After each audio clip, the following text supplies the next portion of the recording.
Bismillahirrahmanirrahim. Hai sahabatku, semoga kamu dalam keadaan sehat, selalu dalam lindungan Allah ya. Aku ingin sharing bareng-bareng dan buat pembelajaran buatku juga siang ini. Jangan berhenti di zona ikhlas. Bukanlah kesabaran jika masih mempunyai batas. Bukanlah keikhlasan jika masih merasakan sakit. Seringkali kita mendengar kalimat ini, ya ikhlaskan saja. Ketika kita kehilangan uang atau dicopet, tanpa mau melaporkan ke pihak yang berwenang. Ikhlas yang sebenarnya bukanlah kita melepaskan dengan begitu saja suatu persoalan. Ikhlas dalam arti bahasa yang sebenarnya adalah murni. Masukilah zona-zona berikut. Inilah zona-zona ikhlas. Yang pertama adalah zona sabar.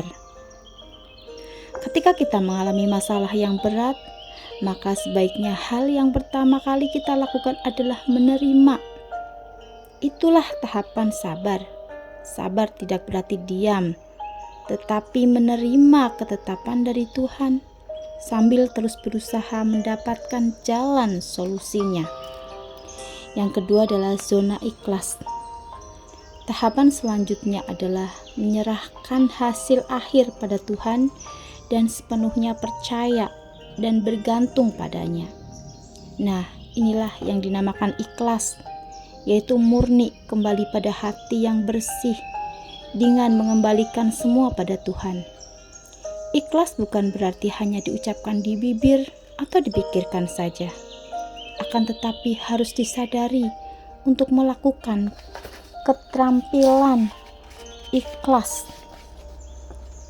Di tengah banyak tuntutan kehidupan, apapun yang dilakukan dengan kesadaran untuk mendamaikan perasaan, diiringi dengan doa dan niat tulus dalam melakukan segala aktivitas. Sehingga setiap aksi yang dilakukan bukan lagi sebagai beban atau tuntutan hidup atau kewajiban, tetapi dilakukan dengan penuh kesadaran sebagai ibadah. Yang berikutnya adalah zona syukur. Dengan keikhlasan, kita akan merasa lebih ringan dan tenang. Akan tetapi, jangan berhenti pada zona ikhlas saja.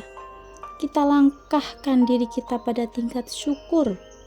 Pada zona ini, kita diajarkan untuk menjadi manusia yang selalu bersyukur atas semua hal, dalam susah maupun senang.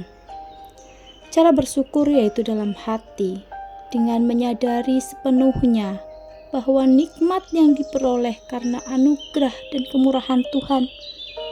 Misalnya saat kita memperoleh rezeki, syukur dengan ucapan yaitu mengucapkan Alhamdulillah dan berterima kasih yang diucapkan secara lisan atas kenikmatan yang diberikan Allah. Selanjutnya adalah bersyukur dengan tindakan, misalnya dengan memberikan pertolongan kepada orang lain.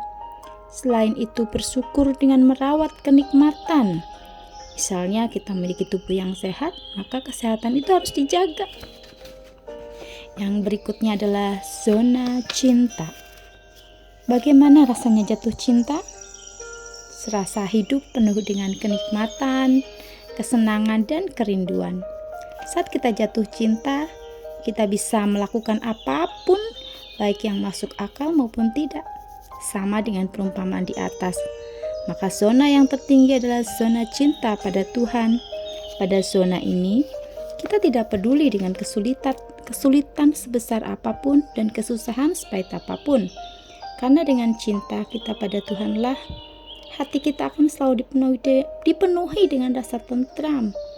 Dengan cinta kepadanya, kita pun terbebas dari emosi negatif, yaitu rasa khawatir, takut, dan ragu. Bersabar. Bersabarlah untuk semua pemberian rezeki yang diberinya.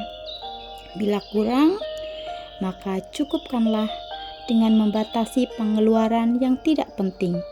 Jika berlebih, maka investasikan dalam bentuk sedekah dan kebaikan lainnya. Kelak kita sendiri yang akan memetik hasilnya.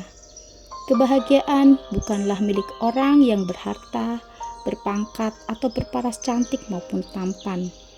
Kebahagiaan terletak di hati dan hadir sebagai cahaya iman. Redup ketika dosa menyelimutinya. Hati yang bersih dan bercahayalah yang akan mampu menangkap berkas-berkas sinar kebahagiaan. Semoga kita selalu bisa menjadi pribadi yang bersyukur, dan dengan bersyukur kita akan bahagia. Selamat siang dan terima kasih telah mendengarkan suaraku ini. Bye-bye.